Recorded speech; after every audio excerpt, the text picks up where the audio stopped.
Hello, I'm George. I'm Robin. And welcome to George and Robin's Special Hour / 10 Minutes. This podcast is dedicated to Isaac Mitchell, a direct descendant of Sir David Mitchell.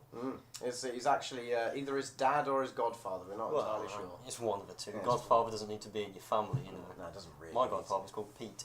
My godfather's called Alistair, and I haven't seen him for many years. Oh, That's a shame. Pete's a nice guy, actually. Is he? Yeah, he's a fireman, actually. He's a fireman. Mine. Well, he's not anymore. I think he was a businessman. A businessman. A businessman. What did he do? Business. Business. There's business in a business place, and he had a business house. A nice businessy looking house. Right, okay, I'm going to link this into our first topic. Watch this. First topic. So his business, did it ever operate with the euro? I mean, most businesses will at some point operate with the euro because you've got your sort of tax evasion.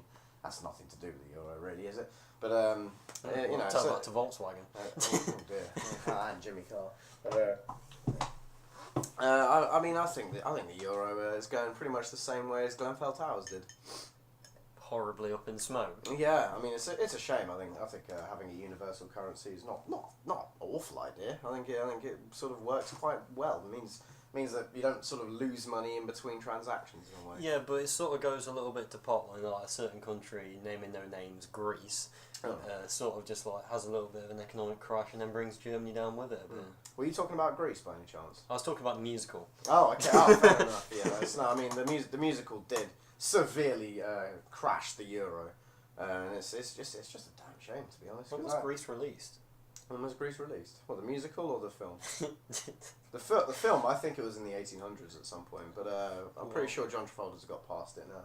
Yeah, well, he's just got a huge chin. I don't think that the euro as a currency existed when Greece came out.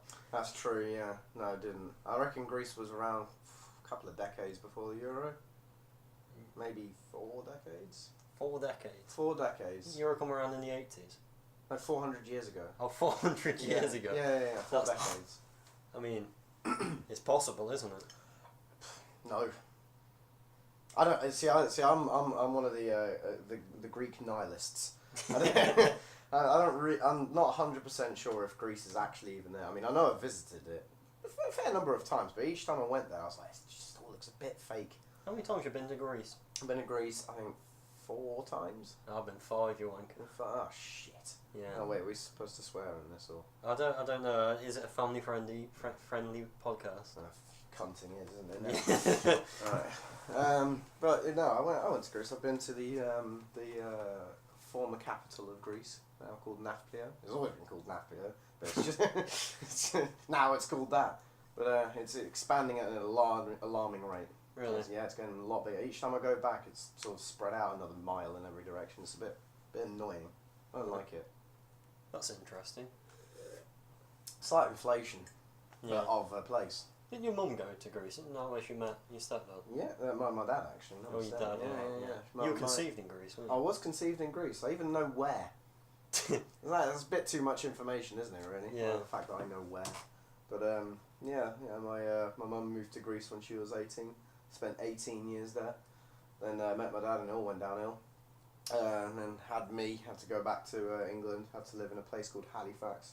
Not the Bank Society.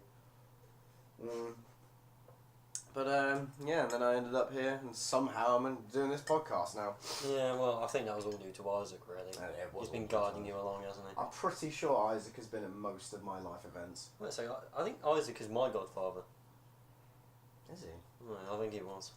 You can always check on Ancestry or something. We got a little bit sidetracked from we got 3 conversation starters. One of them's a euro, and I mean the story I was going to tell about the euro is I haven't been able to tell it yet. Oh well, I mean you can go for it. We've still got time. Yeah, and the other 2 topics are Adam and space. Well, speaking of Adam and the euro, I'm pretty sure Adam at some point come into contact with some euros. I don't know if he's ever left this country, actually. No, I'm not sure if he has either. Oh no, he did go on that holiday once where he posted all the pictures of him with no shirt on. Oh yeah, they were magnificent. God, what a body.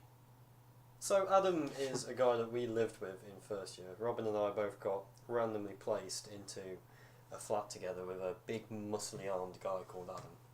Arms Adam, as we like to abbreviate sometimes. And he was quite a normal, nice guy, and we felt like it was the correct thing to do everything we could to piss him off, really. Yeah, I mean, it seemed so apparent when we saw him that he was the kind of guy that would just take shit forever and not really dish it back out. So I think I'm gonna say it. I think we abused our power a little bit, just a little bit. Okay, shall we start off with the slippers incident? The slippers incident. Oh dear. Would you like to tell this story? Yeah, go on then. So one day, we as we did very often, we went into Adam's room uninvited, and we usually sort of took one item from his room, hid it for a while, and eventually give it back or something. And this time we saw a pair of slippers on the floor, and they were sort of like felty slippers that could absorb. Let's just put it that way. Yeah, they're very the cosy ones. Yeah, the nice cosy ones that sort of make your feet feel you know what I mean.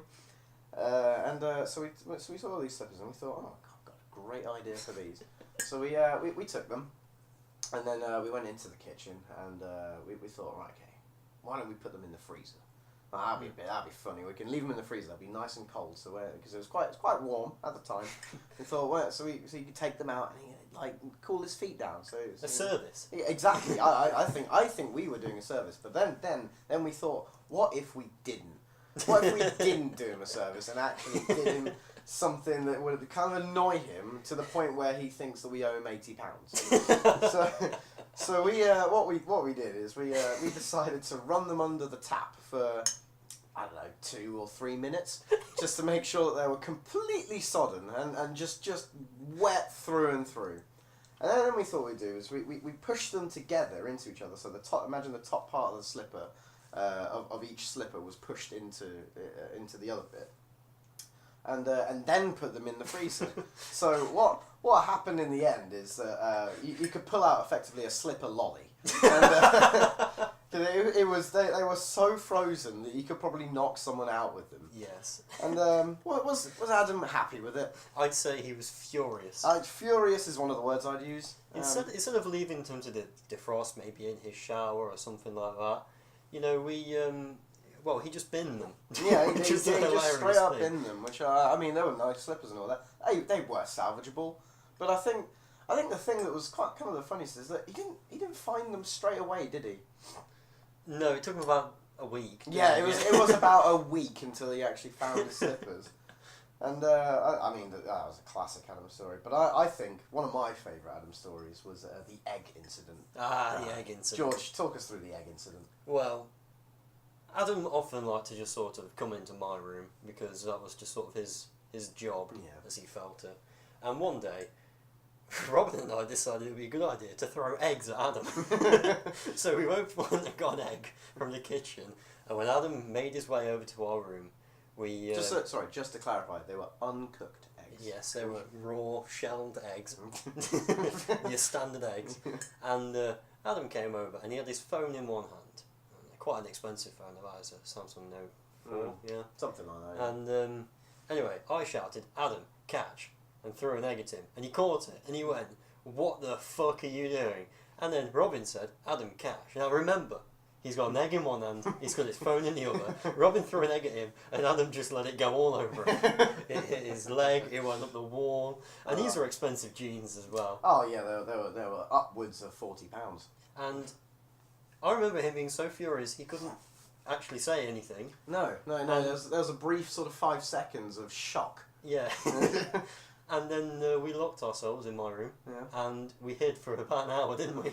There was something that he shouted though, that it was about after the sort of 5-ish seconds of shock. He sort of looked at us, and I remember vividly that he shouted, "Me jeans!" And I think it was at that point we realised we had to scarp it. Now, if you got egg on your jeans, your expensive jeans, would you wash them? I mean, I think as most normal people would do, they try and wash them. Yeah. Do you remember what Adam did? Yeah, he threw them away.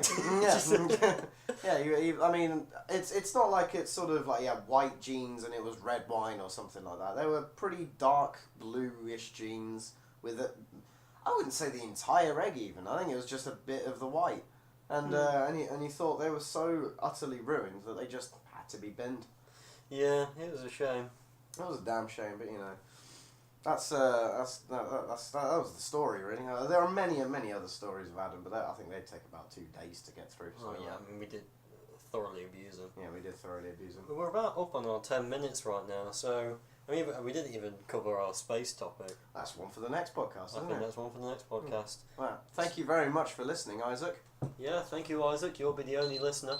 Oh dear. Goodbye, Isaac.